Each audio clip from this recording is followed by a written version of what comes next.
2019 Toyota Avalon Interior Review, not a Camry-Plus.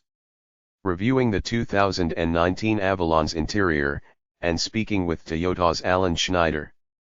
It's a different atmosphere inside the redesigned 2019 Toyota Avalon. Sure, the Avalon steering wheel buttons, instrument cluster, and gear stalk will look familiar to Camry drivers, but the rest of the package has evolved into something more special. And it should be, considering the 2019 Avalon starts at $36,395, or more than $10,000 above the starting price of a base model 4-cylinder Camry, which nonetheless shares many of the larger Avalon's underpinnings. The interior's relative improvement versus its midsize sibling is the 2019 Avalon's biggest step forward compared to its predecessor. We drove Toyota's new flagship sedan and, while sitting inside a string of new Avalons, interviewed Alan Schneider, senior principal designer at Toyota's Southern California Calty Design Studio. Keep reading for more on the car's cabin. Rising up. The top of the 2019 Toyota Avalon's dash isn't very high, unlike the Camry, and that makes the larger sedan feel a little airier inside.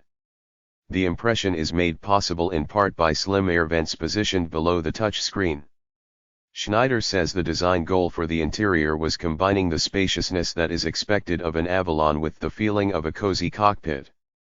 The way the center console rises between driver and front passenger to become the center stack of controls is an interesting design, and we're pleased that the standard 9.0-inch touchscreen, with standard Apple CarPlay but no Android Auto, sits at the top of the dash. Another cool detail, the interior color part of the lower dash appears to continue behind the screen to the driver's side.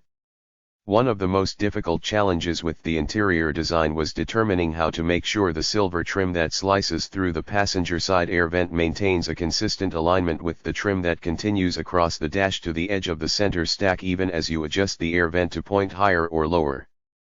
Engineers worked overtime to figure that one out, Schneider says. Keeping it real, mostly. The 2019 Avalon Limited has real matte wood trim, and it looks great.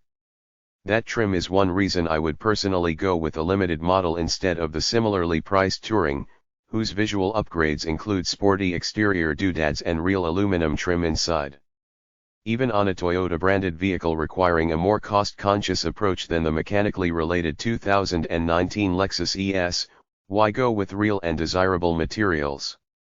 When technology and artificial means of intelligence and communication increase, Schneider says, talking about trends beyond the automotive world, I think the value of authenticity and craftsmanship increases to counteract that. The sporty but more affordable XSE trim also gets real aluminum trim, whereas the base XLE has what's called hydrographic interior trim, which I found less satisfying to look at or touch than the options on the other trims. Just look at that wood.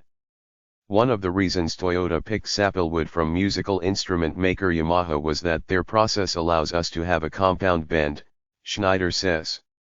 The wood trim curves down sharply from one plane to another on the dash, and the unusual placement of the trim on the top of the doors reaches out to meet the dash trim, creating a wraparound feel. You're so soft, touch. Button talk. The slim, silver buttons surrounding the 9.0-inch touchscreen are the same as the ones below that control various HVAC functions. That's not an accident, Schneider says. In the end, what we realized is that coordinating the touch experience is your goal. You want it to feel unified so that the operation of each one is expected but also predictable.